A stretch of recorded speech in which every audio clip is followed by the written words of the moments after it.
नमस्कार मित्रांनो, देशातील प्रत्येक गरजू आणि निराधार रहिवाशांना मदत केंद्र सरकारकडून विविध प्रकारच्या योजना आणि सुविधा सुरू केल्या आहेत। त्याप्रमाणे अपंगांना मदत करण्यासाठी केंद्र सरकारने अपंग पेन्शन योजना आणली आहे। या योजनेमुळे देशातील जवळपास सर्व राज्यातील गरजू आणि निराधार अपंग व्यक्तींना दरमहा पेन्शन देण्यात येणार असून ही पेन्शनची रक्कम किरकोळ दैनंदिन गरजा भागवण्यासाठी वापरू शकेल। जे लोक 40% पेक्षा जास्त शारीरिकदृष्ट्या अपंग असलेले आहेत तेच या योजनेचा लाभ घेऊ शकतात। या योजनेसाठी अर्ज प्रक्रिया, पात्रता, अटी, शर्ती, कागदपत्रे कोणती लागणार ही सर्व माहिती आपण या व्हिडिओमध्ये पाहणार आहोत। परंतु हा व्हिडिओ सुरू करण्या अगोदर या चॅनलवर जर तुम्ही प्रथमच आला असेल तर या चॅनलला सबस्क्राइब करा आणि पुढील घंटीला प्रेस करा, म्हणजे प्रत्येक नवीन व्हिडिओचे नोटिफिकेशन हे सर्वांच्या अगोदर तुम्हास प्राप्त होईल। आणि अशाच नवनवीन योजनेची माहिती मिळवण्यासाठी व योजनेची माहिती गरीब व गरजू लोकांपर्यंत पोहोचवण्यासाठी हा व्हिडिओला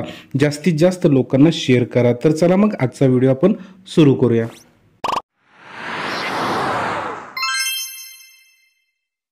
अपंग निवृत्ती वेतन केंद्र सरकारची ही योजना सर्व राज्य सरकारे आपापल्या राज्यातील संयुक्तपणे चालवतात।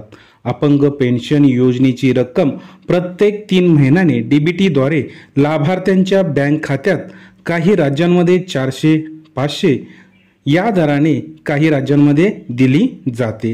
तसेच या रकमेत केंद्र सरकारकडून दरमहा 200 रुपयाची प्रति महिना योगदान दिले जाते। अशा प्रकारे टोटल 600 किंवा 700 असे प्रत्येक देशातील राज्य लाभार्थ्यांना या योजनेचा लाभ मिळवून देत असते। मग या योजनेचा अर्ज कसा करायचा ते आता आपण पाहूया। परंतु या अगोदर या योजनेची प्रथम पात्रता म्हणजेच या योजनेसाठी कोण कोण पात्र आहे, ती पात्रता काय आहे ती पाहूया। अर्जदार हा भारताचा रहिवासी असला पाहिजे। 2. तसेच ज्या राज्यातून तो अर्ज करणार असेल तेथील कायमचा रहिवासी असणं गरजेचं आहे। 3.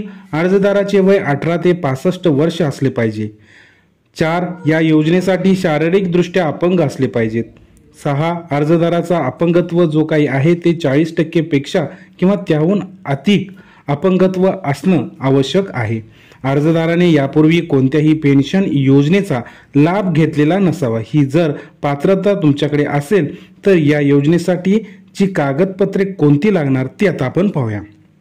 मित्रांनो, प्रथम तुम्हाला तुमचे कागदपत्र जे आहेत ते कागदपत्र म्हणजे आधार कार्ड, दुसरं पॅन कार्ड किंवा मतदान ओळखपत्र, 3 जन्म प्रमाणपत्र, 4 रेशन कार्ड, बीपीएल धारक तुमच्याकडे असलं पाहिजे, 5 अपंगत्व प्रमाणपत्र, 6 बँक पासबुक, 7 मोबाईल नंबर आणि 8 पासपोर्ट आकाराचा फोटो।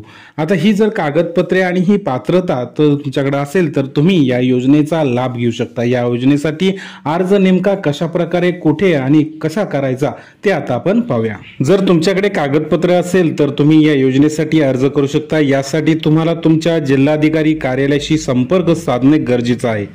त्याचबरोबर या योजनेचा अर्ज तुम्हाला हवा असेल तर तुम्ही तुमच्या तहसील कार्यालय किंवा तलाठी कार्यालय याच्याशी संपर्क साधला पाहिजे।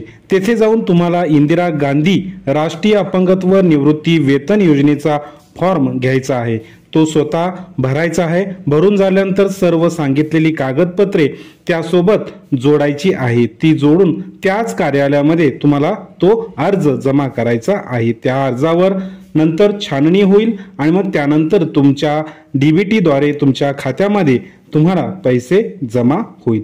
निश्चितच मित्रांनो, या व्हिडिओची माहिती तुम्हाला चांगल्या प्रकारे समजली असेल तर या व्हिडिओला लाईक तसेच शेअर करा आणि अशाच नवनवीन व्हिडिओ पाहण्यासाठी आपल्या चॅनलला सबस्क्राइब करा।